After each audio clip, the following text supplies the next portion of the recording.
Alors vous revenez de votre 28, c'était au mois de juillet, hein, vous revenez donc de votre 28e mission en Syrie. Quel est le quotidien aujourd'hui sur place? Vous étiez à Raqqa, c'est quoi? Qu'est-ce qui se passe? Alors pour ce qui concerne la partie nord-est de la Syrie, la situation est plutôt stable et même sécurisée. Et nous pouvons travailler en tant qu'humanitaires sans aucun problème. Beaucoup d'ONG sont là présentes et nous pouvons y travailler en bonne sécurité. Parce que les forces kurdes, arabo-kurdes sont là présentes et assurent cette sécurité. J'ai donc pu aller jusqu'à Raqqa. Je suis membre de l'USSM, je travaille avec une ONG d'origine syrienne, peut-on dire, hein, qui a son grand réseau à l'intérieur de la Syrie. Et à Raqqa, nous avons pu aller à l'hôpital de Raqqa, qui a été réhabilité par la France en particulier. La situation, par contre, sur le plan humanitaire, est extrêmement difficile. Raqqa est détruite à plus de 80%. C'était une ville de 800 000 habitants. Des centaines de milliers sont partis, sont dans des camps. Alors, Raphaël Pittet, on va essayer de comprendre justement ce qui se passe avec vous dans un instant. Mais d'abord, on va découvrir peut-être qui vous êtes. C'est la règle de 3. Elle est signée ce soir, Fred Tanvier. Un pays, du mouvement, une devise, c'est la règle de 3 de Raphaël Pittet. Le pays, c'est évidemment la Syrie. Depuis 2012, vous vous y êtes rendu près d'une trentaine de fois. Autant de voyages au plus près de la guerre afin de venir en aide aux populations civiles. Au pays de Bachar el-Assad, au milieu des hôpitaux détruits, des centres de soins bombardés, vous transmettez aux médecins et urgentistes votre savoir-faire. On parle de techniques de secours de guerre. Mission humanitaire qui, au cœur du chaos, vous amène forcément au cœur de l'horreur. Quelquefois, il faut savoir être radical, c'est-à-dire amputer cette jambe, d'accord, plutôt que de laisser mourir le patient d'insuffisance rénale. Du mouvement, tant l'histoire de votre vie est faite de déplacements. Déplacements dès l'âge de 12 ans, lorsque vous quittez en 1962 l'Algérie pour vous réfugier à Marseille. Du mouvement encore lorsque, fin des années 70, fraîchement diplômé en médecine, vous rejoignez l'armée française, les commandos marines, Liban, Tchad, Yougoslavie ou Irak. Durant plus de 25 ans, vous bougez sur toutes les zones de conflit. De retour de la guerre du Golfe, toujours en mouvement, vous enseignez à New York, Lyon et Paris la médecine de guerre. Si on veut sauver du monde, ce sont dans les premières minutes, savoir arrêter une hémorragie, savoir libérer des voies aériennes, savoir mettre en position d'attente, savoir faire ça. Eh ben, ça peut sauver du monde sur le terrain qui vont mourir très rapidement d'hémorragie ou d'asphyxie. Une devise, va où l'humanité te porte, devise du service de santé des armées. Elle est d'ailleurs le titre de votre autobiographie sortie l'an dernier. Autobiographie où l'on comprend que votre foi éclaire votre vie. Une vie consacrée également à lutter contre la banalisation de l'horreur et l'inertie face aux tragédies. Oui, va où l'humanité te porte. Et oui, c'était votre portrait en tout cas, Raphaël Pittet. Vous revenez, vous l'avez dit tout à l'heure, donc de Syrie. Quel est le quotidien aujourd'hui d'un humanitaire sur place? Est-ce qu'il est toujours difficile? Est-ce qu'il y a toujours des bombardements? Quel est-il? Alors on peut considérer qu'il y a maintenant, on est toujours dans le nord de la Syrie, le pays a été repris par les forces du régime et par ses alliés à 80%. Il reste deux zones, la zone du nord-est qui est le Kurdistan syrien et la zone du nord-ouest qui est encore entre les mains des rebelles, où il y a 70 000 rebelles dans une poche autour de Idlib, dans le nord-ouest. Et là, il y a en même temps 70 000 rebelles, mais il y a surtout des réfugiés, c'est-à-dire des déplacés à l'intérieur de la Syrie. Cette zone avait été considérée lors des accords de Sochi comme une zone de désescalade de la violence, où les populations, au lieu de fuir en dehors de la Syrie, pouvaient venir se réfugier.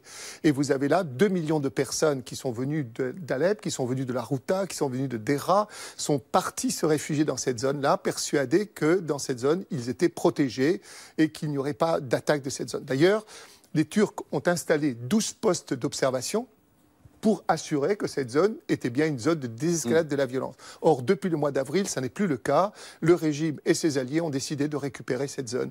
Et en récupérant cette zone, ils vont récupérer 100% du territoire syrien et considérer donc qu'ils ont gagné la guerre. Et c'est quoi les conditions de vie à Idlib Alors, pour les populations? C'était pour la population, une population qui était déplacée, qui vivait dans des camps, qui vivait dans des écoles, qui vivait dans...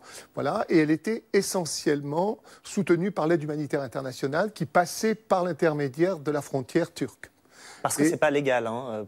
On peut pas, enfin, l'aide humanitaire ne peut pas légalement être présent là. Elle ne peut pas être présente là, mais grâce aux Turcs en particulier, ils laissent rentrer l'aide humanitaire au travers de ces deux frontières, Atmé et Bab el Awa, qui permet d'alimenter cette population qui vit et dépend essentiellement de l'aide humanitaire. Et sur place, l'état des hôpitaux ?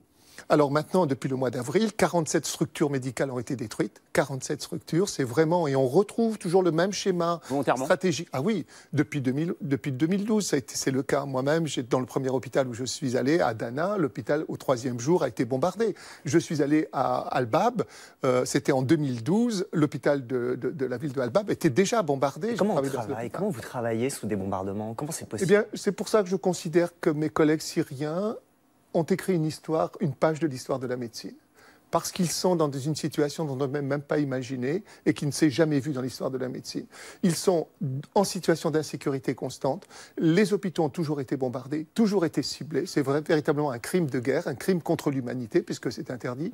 Et cependant, à chaque fois, malgré tout, ils recommencent. On va dans les décombres rechercher encore le matériel qui est possible et on reconstruit ailleurs un nouvel hôpital qui est toujours un hôpital clandestin. C'est-à-dire qu'ils inventent une médecine de la récupération, faite de rien, de bout de... Absolument, absolument. Et dans les structures, ils réinventent, en tout cas, non pas qu'ils inventent, ils font avancer la médecine ambulatoire. Il y a des chirurgies lourdes, y compris de la chirurgie vasculaire, réparatrice. Ils sont opérés et rentrent chez eux. Et ne viennent que pour des pansements. Il est impossible d'hospitaliser dans cette situation-là, puisque l'hôpital est un endroit extrêmement dangereux. Ça, c'est tenable combien de temps? Eh bien, ça dure depuis 8 ans.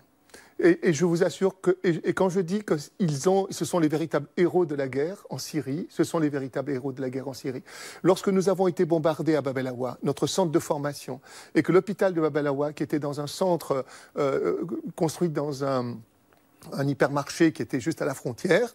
Quand nous avons été bombardés, nous avons réuni les médecins en leur disant on ferme, on s'en va. Et les médecins ont dit non, on reste, on continue. Alors c'est vrai que beaucoup sont partis, beaucoup de spécialistes sont partis, beaucoup de compétences sont partis. Et qu'est-ce que j'ai vu? C'est pour ça que la formation devenait de plus en plus nécessaire. C'était des étudiants en médecine qui remplaçaient les compétences, les spécialistes. C'était des femmes, c'était des gens qui étaient là présents, qui devenaient infirmiers, qui apprenaient à faire des piqûres, à faire des pansements, etc. C'était une femme de service qui devenait infirmière. Et parce qu'il manquait de sage-femme, là voilà qu'elle devenait sage-femme aussi. Et donc pour nous, il fallait nous adapter en permanence à cette situation. Apporter le minimum de formation le plus rapidement possible pour que ces personnes de bonne volonté puissent quand même effectuer et sauver des vies. Et c'est exactement. Un étudiant en médecine, en première année de chirurgie vasculaire, devient chirurgien vasculaire. Alors forcément, quand on parle de guerre en Syrie, eh bien, on parle aussi de l'État islamique. Et on va voir avec vous, Sonia, qu'en ce moment, Daesh reconstitue ses forces. Oui, le chef de la diplomatie américaine, Mike Pompeo, l'a reconnu cette semaine. Daesh est plus puissant aujourd'hui qu'il y a 3 ou 4 ans dans certaines zones d'Irak et de Syrie. La coalition militaire internationale menée par les États-Unis avait pourtant annoncé au printemps dernier la fin officielle du califat que ce groupe terroriste avait proclamé sur une grande partie du territoire de ces deux pays à partir de 2014.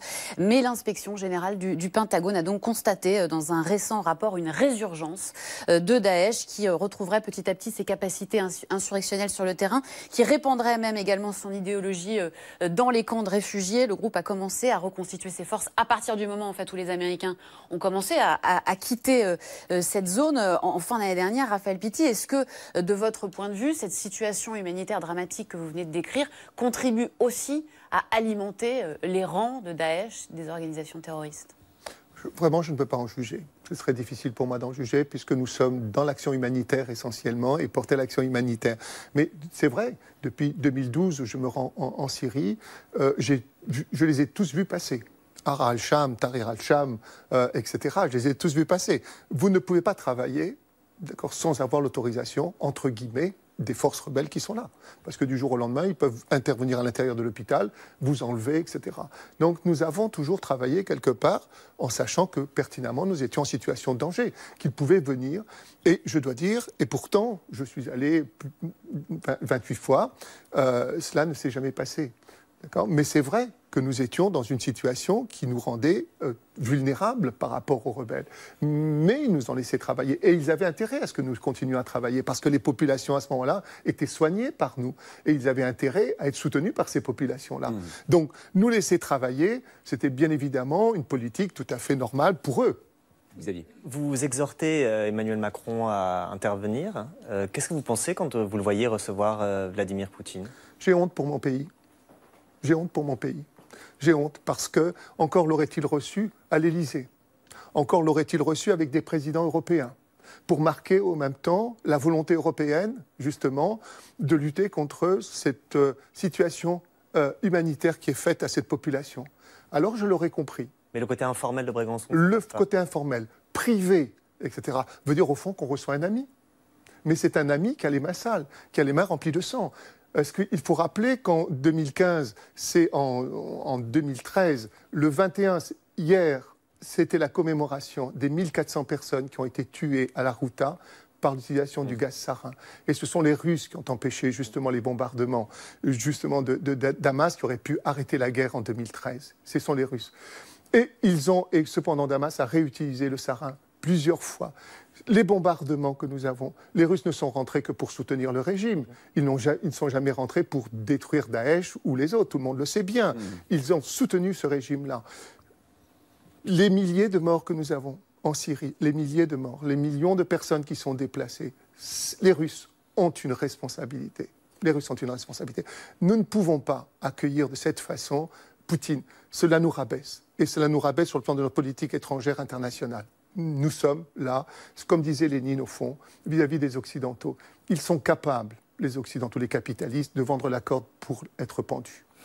Merci beaucoup, en tout cas, Raphaël Pitti. Merci pour votre témoignage sur la Syrie, qui n'est pas une guerre oubliée, et vous le montrez en effet tous les jours. Merci d'être passé à 28 minutes.